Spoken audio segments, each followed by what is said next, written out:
কথা দিয়েই সব কিছু হয়। এই পৃথিবীটা চলে কথার উপরে, কখনো ভালো কথা আবার কখনো মন্দ কথা। কথা দিয়ে সব কিছু মানুষের কাছে আদায় করে নিয়ে যায়। আর এই কথা এত ধারালো, মানুষের অন্তর থেকে এপাশ থেকে ওপাশ করে দিতে পারে। সুন্দর কথা, একটু ভালো ব্যবহারে একটা মানুষ আর একটা মানুষের অন্তরে আজীবন বেঁচে থাকতে পারে। তাই আমাদের কথাকে সুন্দর করা উচিত। প্রয়োজনে কথা বলুন, আর যেখানে প্রয়োজন নেই সেখানে চুপ থাকুন, কারণ বেশি কথা বললে ভুলটা বেশিই হয়। হাই গাইস, আজ আবার নতুন আরেকটা ডেইলি ব্লগ নিয়ে চলে আসলাম। তো কে কোথা থেকে দেখছেন সবাইকে জানাই অনেক অনেক শুভেচ্ছা ও ভালোবাসা জানিয়ে শুরু করছি। তো আজকে রান্নায় চলে যাচ্ছি। আমি আজকে তেলাপিয়া মাছ দিয়ে লাউ রান্না করব। এই তো কিছুক্ষণ আগে বাজারে গিয়েছিলাম গো, তাই তাজা তাজা কুচি কুচি একখান লাউ ধরে নিয়ে আসছি দেখেন। আর জ্যান্ত জ্যান্ত মাছ নিয়ে আসছি, তেলাপিয়া মাছগুলো নড়তেছিল, তা দেখে আর লোভ সামলাতে পারলাম না, তাই কিনে নিয়ে আসছিলাম। তো ওই লাউটারে সুন্দরভাবে আমি স্লাইস করে কেটে নিচ্ছি, এটাই রান্না করব আজকে। লাউ কিনে নিয়ে আসার পরপরে যদি রান্না করা হয়, আপনি যত মোটা মোটা করেই কাটেন আর যত বড় বড় করেই কাটেন, একেবারে মোমের মতো গলে যায়। কিন্তু এক দিন যদি ঘরের ভিতরে এটা রাখা হয়, তখন আর প্রেশার কুকারে দিলেও ভালো মতো সিদ্ধ হতে চায় না, খোসার জায়গাটা শক্তই থাকে। কে যেন বলেছিল রান্নাটা একটা আর্ট, আসলে একেবারে ভুল না, অবশ্যই কথাটা সত্যি। এই রান্না করতে গেলে যে কত কিছুর প্রয়োজন হয় আর কত কিছু মাথায় রেখে করা লাগে। এক এক সবজিতে এক এক মশলা যায়, আবার কোনো সবজিতে সেই মশলা যায় না। তো অনেক কিছু হিসাব করে আমাদের রান্না বান্না করতে হয় প্রতিনিয়ত। তো কাটা হয়ে গেছে, আবার আমি এগুলোকে ধুয়ে নেবো, এই জন্য একটা বলে নিয়ে নিচ্ছি। আর এদিকে মাছ দিচ্ছিলাম, মাছগুলোকে আবার উল্টে দিচ্ছি।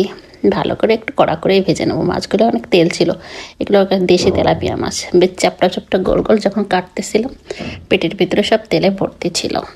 তো যাই বলেন আর তাই বলেন, আমি অত চালাক না বাবু যে মাছের তেলেই মাছ ভাজবো, অত বুদ্ধি আমার মাথায় নেই।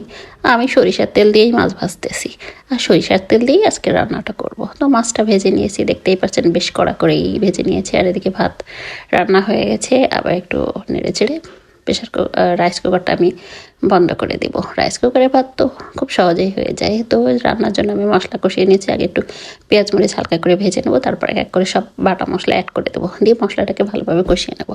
মশলা ভালোভাবে কষালে আপনার রান্নার স্বাদটা ভালো আসে, এই জন্য কষিয়েই রান্না করা হয়।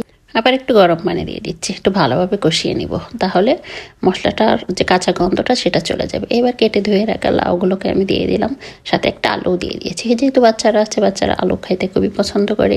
ভালোভাবে নেড়ে চেড়ে নিয়ে অল্প পরিমাণে পানি দেবো।